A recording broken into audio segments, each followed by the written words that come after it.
Si tu ne me donnes pas cet argent, tu auras son sang sur les mains. Quand il mourra, tu devras vivre avec pour le reste de ta vie. Les mots de ma sœur Maya résonnaient dans la pièce tandis qu'elle jetait son téléphone portable sur la table, montrant des photos de son mari Greg à l'hôpital. Je suis restée figée, mes mains tremblant autour de ma tasse de thé. À 18 ans, je n'aurais jamais imaginé être accusée d'avoir potentiellement tué quelqu'un pour avoir refusé de renoncer à mon avenir. Je m'appelle Cathy. Il y a exactement 1 an, j'ai perdu mon père, la seule figure parentale que j'ai jamais connue. Ma mère n'a jamais été présente dans nos vies, et malgré une sœur de 9 ans mon aînée, nous nous sentions comme des étrangères ces derniers temps. Surtout depuis qu'elle a épousé Greg. Maya, tu sais que ce n'est pas juste, ai-je répondu, gardant ma voix ferme malgré les larmes qui se formaient. Papa a laissé cet argent pour mon avenir, pour l'école de médecine. La médecine, dit-elle en riant amèrement. Tu ne sais même pas quelle spécialité tu veux poursuivre. Pendant ce temps, Greg est littéralement en train de mourir. À ce moment-là, ma tante Camille entre dans la cuisine, ayant manifestement entendu les cris. Sa maison était devenue mon refuge depuis que le mari de ma sœur m'avait fait comprendre que je n'étais pas la bienvenue chez eux après la mort de mon père. « Qu'est-ce qui se passe ici ?» demanda Camille, ses yeux passant de moi à Maya. Maya s'est immédiatement mise à pleurer, les larmes tombant opportunément au bon moment. Cathy refuse d'aider à sauver la vie de Greg. Elle préfère économiser de l'argent pour un cours à l'université qui ne commencera pas avant 1 an, alors que mon mari pourrait mourir dans les prochaines semaines. Ce que Maya a commodément omis, c'est le fait qu'elle a déjà dépensé toute sa part de l'héritage en voitures neuves, en meubles de luxe et en rénovation complète de leur maison. Elle n'a pas non plus mentionné comment Greg s'est moqué de la maladie en phase terminale de mon père et a fait un scandale lors des funérailles, provoquant un tel embarras que plusieurs membres de la famille ont coupé les ponts avec eux. Et elle a certainement oublié de mentionner comment il s'est présenté à notre porte ces dernières semaines, faisant toujours des commentaires subtils sur mon héritage. Je ne peux pas te donner tout ce que j'ai, Maya, dis-je en gardant mon calme. Si je te donne cet argent, je n'ai aucune garantie que tu me rembourseras lorsque j'aurai besoin de m'inscrire à l'université. Maya a tapé sur la table. Alors tu préfères qu'il meure ? Ma tante Camille soupire. Maya, il n'y a pas d'autres parents qui pourraient t'aider ? Peut-être pourriez-vous faire une collecte de fonds en ligne ? Personne ne nous aidera. Tout le monde nous a abandonnés après l'enterrement de papa, a-t-elle répondu avec amertume, comme si tout le monde avait tort et pas le comportement répugnant de son mari. Je n'ai rien dit, mais je connaissais la vérité. Les gens étaient restés à l'écart parce que Greg avait pris soin de se moquer de la mort de mon père, en faisant des blagues sur le fait qu'on s'était enfin débarrassé du vieil homme ennuyeux pendant la veillée funèbre.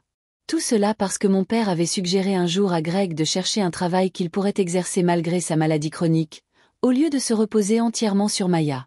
Tandis que Maya poursuivait son spectacle émotionnel, je repensais aux signes avant-coureurs que j'avais remarqués au cours des derniers mois. Elle avait soudainement commencé à me rendre visite fréquemment, en mentionnant toujours mon héritage de manière décontractée. Elle apportait des photos de mon neveu Noah, âgé de 5 ans, en me rappelant qu'il a besoin de son père. Elle me demandait toujours combien j'avais économisé et quand j'aurais vraiment besoin d'argent. J'avais conservé chaque message, chaque manipulation. Quelque chose me disait que cette histoire de chirurgie urgente n'était pas exactement ce que Maya présentait. Maya, je suis désolée pour la situation de Greg, mais tu dois te rendre compte que cet argent est mon avenir, ai-je finalement dit. Tu as acheté 2 nouvelles voitures ces derniers mois. Pourquoi ne pas en vendre une ? Son visage est devenu rouge de colère. Son visage est devenu rouge de colère. Comment oses-tu ? Notre fils a besoin d'un moyen de transport pour aller à l'école. Greg a besoin d'être rassuré sur son état. Elle n'a pas mentionné que sa voiture était un SUV de luxe qui coûtait plus cher que tout mon héritage. Tandis que la dispute se poursuivait, je recevais de plus en plus de messages sur mon téléphone portable. Maya avait déclenché Greg, qui envoyait maintenant des photos dramatiques de l'hôpital et des textes émouvants sur le fait que j'étais en train de tuer le père de mon neveu. Ce qu'il ne savait pas, c'est que j'avais fait des recherches. J'avais des informations dont il n'avait aucune idée.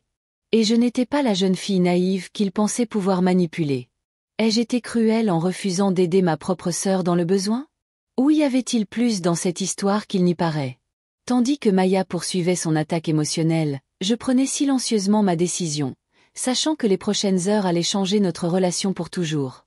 Si vous appréciez cette histoire et que vous voulez découvrir ce qui se passe lorsque quelqu'un essaie de manipuler la mauvaise personne, n'oubliez pas de vous abonner à la chaîne pour ne pas manquer la suite.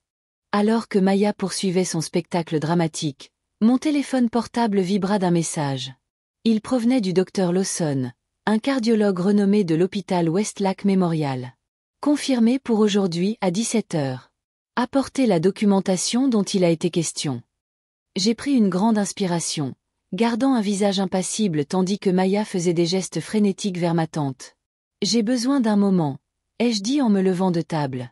Cette conversation me rend anxieuse. Je me suis dirigée vers la salle de bain et j'ai fermé la porte à clé. J'ai ouvert ma galerie de photos et j'ai parcouru les images que j'avais collectées au cours des dernières semaines. Ce que Maya n'avait pas compris, c'est que je n'étais pas la jeune fille naïve de 18 ans qu'elle pensait pouvoir manipuler. Tout a commencé il y a 3 semaines, lorsque j'ai remarqué un étrange schéma de visite de ma sœur. Chaque fois qu'elle venait, elle mentionnait, par hasard, mon héritage. Au début, j'ai cru que j'étais paranoïaque, jusqu'à ce que je reçoive un appel inattendu d'une cousine éloignée qui travaillait comme infirmière à l'hôpital de Westlac. Cathy, ce n'est peut-être rien, mais j'ai vu ton beau-frère Greg ici aujourd'hui avec une femme qui n'était pas ta sœur. Il parlait au docteur Peters de procédures cardiaques et de financement. Cette information a déclenché une sonnette d'alarme. Pourquoi Greg discuterait-il de financement avec une femme inconnue, alors que Maya était chez elle en train de planifier comment me soutirer de l'argent? La semaine suivante, j'ai engagé Jake, un détective privé recommandé par un ami de mon père. C'était cher, mais j'ai utilisé une petite partie de mon héritage que j'avais mis de côté pour les cas d'urgence. Les gens sous-estiment les adolescents, avait déclaré Jake lors de notre rencontre. Ils pensent que vous n'avez pas les ressources ou l'intelligence nécessaires pour vous défendre. Les conclusions de Jake sont arrivées dans des dossiers organisés que je gardais cachés sur une clé USB. Des rapports médicaux contredisant extrême urgence, dont parlait Maya. Des photos de Greg quittant l'hôpital en marchant normalement après avoir soi-disant traversé une crise terrible. Et le plus intéressant, de la documentation sur une intervention cardiaque déjà approuvée par leur assurance maladie, qui couvrirait 80% des coûts. Entre-temps, j'ai continué à enquêter de mon côté. J'ai découvert que Greg avait poursuivi 3 employeurs précédents pour discrimination médicale. Toutes les affaires ont été réglées à l'amiable avec des indemnités généreuses. Par coïncidence, après chaque règlement, il y avait des traces d'achats somptueux, un bateau, une moto, et maintenant, les nouvelles voitures. Mon père s'est toujours méfié de Greg, mais il n'a jamais vraiment partagé ses soupçons avec moi. Après sa mort, j'ai trouvé un journal dans lequel il avait consigné le comportement étrange de Greg et de Maya. Il y avait une note spécifique. Je te soupçonne d'exagérer l'état de Greg pour le manipuler. Je dois protéger Cathy et son avenir. J'ai essuyé une larme en pensant à mon père. Il avait essayé de me protéger jusqu'au bout. J'ai pris une grande inspiration et je suis retournée dans le salon, où Maya pleurait toujours de façon théâtrale. Maya, dis-je doucement, parlons calmement. Combien te faut-il exactement pour l'opération? Elle s'est arrêtée de pleurer instantanément. Ses yeux brillaient d'une victoire anticipée. Nous avons besoin de 45 000 $ pour couvrir la partie que l'assurance ne couvre pas, plus les frais d'hospitalisation. J'ai fait semblant de réfléchir, tandis que mon esprit calculait. Exactement la moitié de mon héritage, de quoi compromettre mes projets d'études de médecine, mais pas au point de paraître absurdement avide. Je peux y réfléchir? C'est une décision importante. Maya acquiesce rapidement. Bien sûr, mais nous devons savoir rapidement. L'opération est prévue pour la semaine prochaine. Je comprends. Je te donnerai une réponse dans les 48 heures, ai-je promis. Elle m'a serré dans ses bras, une étreinte qui semblait complètement vide. Tu es une bonne sœur, Cathy. Je savais que nous pouvions compter sur toi. Lorsque Maya est partie, ma tante m'a regardée avec inquiétude. Tu envisages vraiment de lui donner l'argent? J'ai souri légèrement. Disons que j'ai d'abord quelques questions à poser à l'hôpital. Cet après-midi-là, j'ai rencontré le docteur Lawson, un spécialiste en cardiologie qui a accepté d'examiner anonymement le dossier médical de Greg que mon enquêteur avait obtenu. D'après ses tests, a-t-il expliqué en montrant les documents, son état peut être traité et la procédure est de routine. Je ne vois rien qui justifie l'extrême urgence décrite par votre sœur. Et le coût? 45 000 $ pour la partie non couverte par l'assurance, ça vous paraît correct? Le docteur Lawson fronce les sourcils. Le docteur Lawson fronce les sourcils. Avec le type d'assurance qu'il a, Le coût maximum serait de l'ordre de 12 000 à 15 000 $. Cette confirmation était tout ce dont j'avais besoin. Il ne manquait plus qu'une pièce du puzzle. Le soir même, j'ai appelé ma sœur. Maya, je me demandais si je pouvais parler directement au médecin de Greg. Il pourrait peut-être m'expliquer la situation et m'aider à comprendre pourquoi l'opération est si urgente. Il y a eu un silence gênant à l'autre bout du fil. Pourquoi veux-tu parler au médecin? Tu ne me fais pas confiance? Bien sûr que si. Je veux juste mieux comprendre avant de prendre une décision aussi importante. Après plus de résistance, Maya finit par céder. D'accord, je vous enverrai les coordonnées du docteur Peters demain. J'ai raccroché le téléphone et j'ai souri. Le docteur Peters dont ma cousine m'avait parlé. Je pouvais maintenant vérifier si la somme demandée par Maya était vraiment nécessaire, ou si ma sœur et son mari essayaient de m'arnaquer. Pendant ce temps, mon enquêteur envoie un message urgent. J'ai découvert quelque chose d'important. Il faut qu'on se parle tout de suite. Ce que Greg et Maya ne savaient pas, c'est que, alors qu'ils croyaient me manipuler, j'étais en train de monter méticuleusement un dossier qui mettrait leurs mensonges à nu une bonne fois pour toutes. Je n'étais plus la petite sœur naïve que l'on pouvait intimider avec de fausses larmes et des accusations dramatiques. Lorsque le soleil se lèverait, ils découvriraient exactement à qui ils avaient affaire. Et j'avais le sentiment qu'ils n'étaient pas préparés à ce qui allait suivre. Le lendemain matin, j'ai reçu le message que j'attendais de mon enquêteur, Jake. J'ai trouvé la connexion. J'ai tout envoyé à votre adresse électronique. Bonne confrontation. Ce que Jake a découvert était plus choquant que je ne l'avais imaginé. Greg n'avait pas seulement l'habitude de poursuivre ses employeurs en justice. Maya et lui avaient une pratique bien établie de la fraude médicale.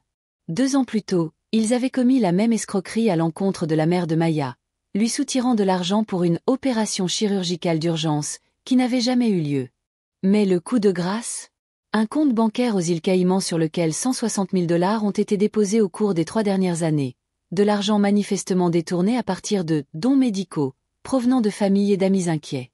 Il y avait même un fichier Excel détaillant chaque contribution, et les personnes qui pouvaient encore être approchées. Mon nom figurait en tête de la liste actuelle, avec une valeur attendue de 50 000 $. J'ai pris une grande inspiration et j'ai regardé ma montre. Maya arriverait dans 20 minutes pour notre conversation décisive. Elle m'avait envoyé un message disant qu'elle amènerait le docteur Peters pour éclaircir mes doutes. C'était parfait. Ce qu'elle ne savait pas, c'est que j'avais déjà parlé au vrai docteur Peters, qui m'avait confirmé qu'il n'autoriserait jamais personne à parler en son nom sur une question médicale. La personne que Maya allait faire venir ne serait qu'un complice de plus dans son stratagème élaboré. J'ai disposé les documents sur la table de la salle à manger pour ma tante, qui était stratégiquement sortie faire des courses. En fait, elle était dans la voiture garée 2 rues plus loin avec l'avocat de mon père, Monsieur Bennett, et attendait mon signal. La sonnette retentit à l'heure dite. Maya est entrée en souriant, accompagnée d'un homme d'une 50aine d'années, vêtu d'une blouse blanche à laquelle pendait un stéthoscope de manière inutilement évidente. « Cathy, voici le docteur Roberts, dit-elle. Il travaille avec le docteur Peters et est venu spécialement pour expliquer la situation de Greg. J'ai remarqué le changement soudain de nom de famille, de Peters à Roberts. Premier problème. Je l'invite à entrer avec un sourire poli. J'ai préparé du café. Ils se sont tous deux assis à la table, l'air confiant. Le faux médecin a immédiatement commencé à parler de « l'état très grave » de Greg, en utilisant des termes médicaux vagues mais impressionnants. Et c'est pourquoi nous devons procéder à l'intervention dans les 10 prochains jours, avant que les lésions du myocarde ne deviennent irréversibles, conclut-il d'un air solennel. Je comprends, répondis-je en feignant l'inquiétude. Et l'opération coûtera combien exactement? Avec tous les frais, 45 000 $, répond rapidement Maya. C'est le montant que l'assurance ne couvrira pas. J'ai acquiescé, j'ai fouillé dans mon sac et j'en ai sorti une enveloppe. J'ai quelques questions à poser avant de prendre ma décision. J'ai ouvert l'enveloppe et étalé les documents sur la table. Tout d'abord, le vrai dossier médical de Greg, obtenu légalement. Curieux. Ici, il est dit que la procédure recommandée coûte 15 000 $ au total, et qu'avec l'assurance de Greg, la dépense ne serait que de 3 000 $. Maya pâlit visiblement. Où as-tu trouvé ça? Et plus curieux encore, continuai-je, ignorant sa question. Voici l'enregistrement de ma conversation téléphonique avec le vrai docteur Peters hier, qui confirme ces chiffres. Le faux médecin a rajusté son col, soudainement mal à l'aise. Cathy, tu ne comprends pas la complexité. Commença Maya, mais je l'interrompis en faisant glisser un autre document sur la table. Il s'agit d'un rapport détaillant tous les procès précédents de Greg contre des employeurs. Tous ont été réglés avec des indemnités généreuses. Et voici, je fis glisser une autre feuille, les dossiers des achats somptueux effectués juste après chaque règlement. Curieux schéma, vous ne trouvez pas? L'homme en blouse se lève. Je pense qu'il y a un malentendu. Je vous laisse parler. Restez, s'il vous plaît, Dr Roberts. Ou devrais-je vous appeler Kevin Larson? Son vrai nom, d'après son casier judiciaire pour fraude au Nevada. L'homme s'est figé, tandis que Maya m'a regardé avec un mélange de colère et de choc. Comment osez-vous? A-t-elle crié en frappant la table. Greg est en train de mourir. Non, il ne l'est pas, répondis-je calmement en posant le dernier document sur la table. Ce sont des photos de Greg jouant au golf au Westside Country Club hier après-midi. Curieusement, il avait l'air en bonne santé pour quelqu'un au bord de la mort. Maya se lève, renversant la chaise. Vous avez engagé quelqu'un pour nous espionner? C'est illégal. Pas aussi illégal que la fraude, l'extorsion et l'usurpation d'identité d'un professionnel de la santé, ai-je répondu en désignant Kevin, qui commençait à s'éloigner vers la porte. À ce moment-là, la porte s'est ouverte. Ma tante est entrée, accompagnée de Monsieur Bennett et de 2 officiers de police. Monsieur Larson, nous avons un mandat d'arrêt contre vous pour fraude médicale et autres chefs d'accusation, dit l'un des officiers, tandis que l'autre se tourne vers Maya. Madame Hartwell, nous avons besoin que vous veniez avec nous pour vous expliquer. Maya m'a regardé avec une pure haine. Comment as-tu pu faire ça à ta propre sœur? Exactement ce que j'allais demander, ai-je répondu en gardant mon calme. Comment peux-tu essayer de voler ta propre sœur de 18 ans? Alors que les officiers conduisaient Maya et Kevin à l'extérieur, j'ai attrapé mon téléphone portable. Oh, et Greg? Je sais que tu écoutes le téléphone de Maya. Les policiers sont en route pour votre maison. Je te conseille de ne pas essayer de t'enfuir. Ils ont déjà un mandat pour tes comptes bancaires à l'étranger. Le silence à l'autre bout du fil a été coupé par un juron suivi du bruit d'un objet que l'on renverse. Lorsque tout le monde est parti, ma tante m'a serré dans ses bras. Tu vas bien? A-t-elle demandé, inquiète. J'ai hoché la tête, laissant enfin les larmes couler. Je ne voulais pas que ça se termine comme ça, mais ils ne m'ont pas laissé le choix. Monsieur Bennett m'a posé la main sur l'épaule. Ton père aurait été fier. Il a toujours dit que tu étais plus fort et plus intelligent que tout le monde ne le pensait. Ce soir-là, j'ai reçu un appel de l'enquêteur Jack.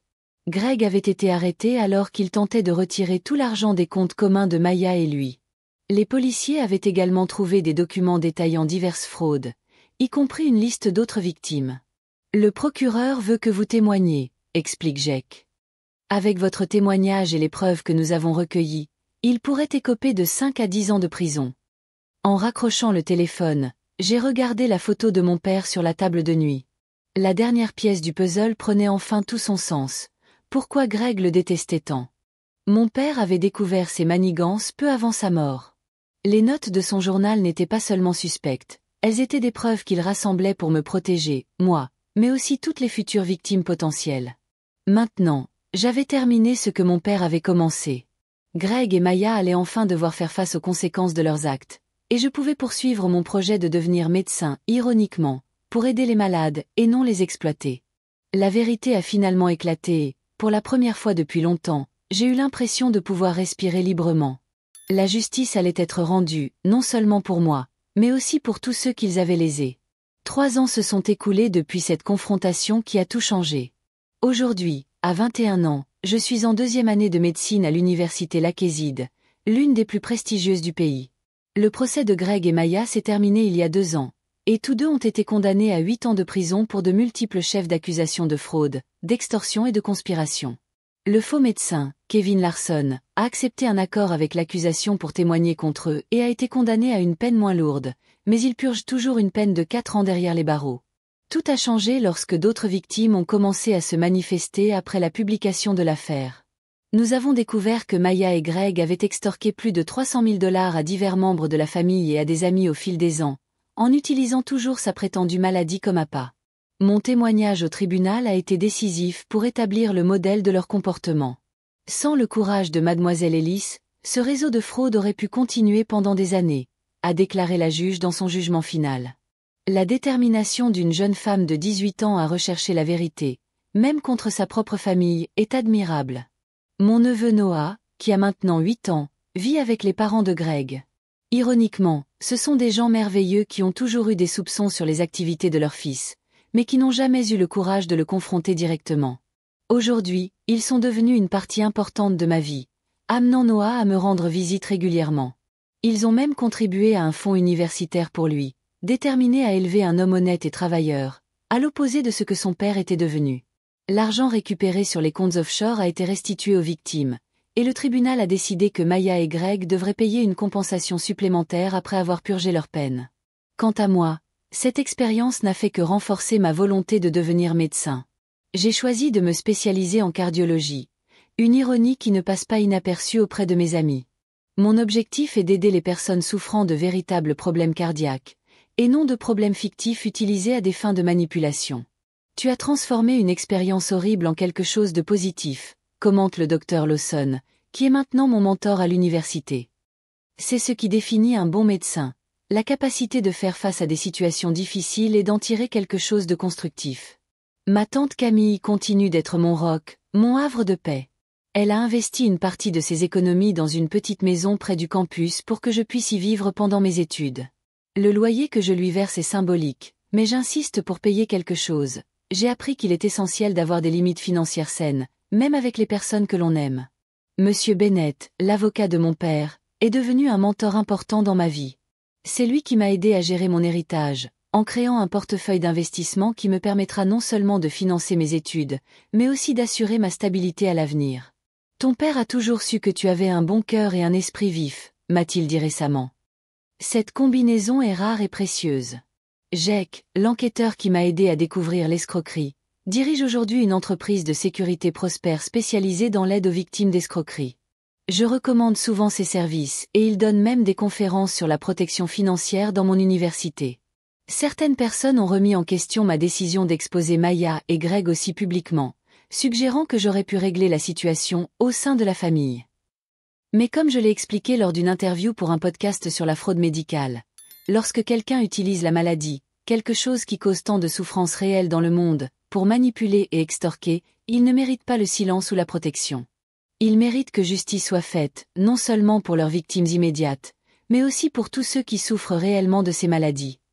Cette affaire est devenue une étude de cas dans les facultés de droit sur la fraude médicale et la manipulation familiale. Je participe parfois à des groupes de discussion pour partager mon expérience avec les étudiants et les professionnels de la santé, en les aidant à repérer les signes de fraude. J'ai reçu une lettre de Maya la semaine dernière, la première communication depuis sa condamnation. Elle prétendait être désolée et demandait pardon, mais le ton était toujours manipulateur, plein d'excuses vagues et d'insinuations selon lesquelles je devrais lui pardonner parce que nous sommes de la même famille. J'ai répondu par une seule phrase. Une vraie famille t'aime sans t'exploiter.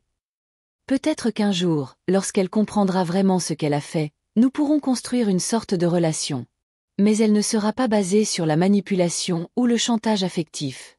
Elle sera basée sur le respect mutuel et l'honnêteté, des qualités que j'ai appris à apprécier par-dessus tout. La leçon la plus importante que j'ai apprise? Ne jamais permettre à quelqu'un d'utiliser vos émotions contre vous.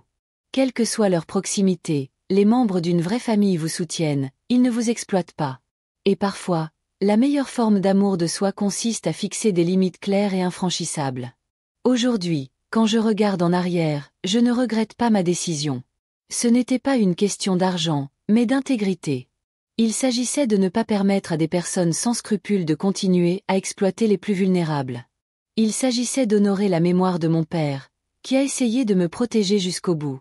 Sur mon bureau, je garde une petite note encadrée, des mots que mon père a écrits dans son journal avant de mourir. Le vrai courage ne consiste pas à combattre des ennemis, mais à défendre ce qui est juste, même si cela signifie s'opposer à des personnes que l'on aime. Ces mots me guident chaque jour dans mes efforts pour devenir le médecin que j'ai toujours rêvé d'être, quelqu'un qui aide réellement les personnes dans le besoin, au lieu de les exploiter. Ils ont essayé de me voler mon avenir et ma dignité, mais ils ont fini par perdre tout ce qu'ils avaient, alors que je me suis construit un avenir meilleur que je ne l'aurais jamais imaginé.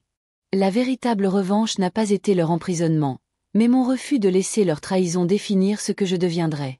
Si vous avez aimé cette histoire et que vous voulez en voir d'autres comme celle-ci, n'oubliez pas de vous abonner à la chaîne pour ne pas manquer nos prochaines histoires de vengeance et de justice.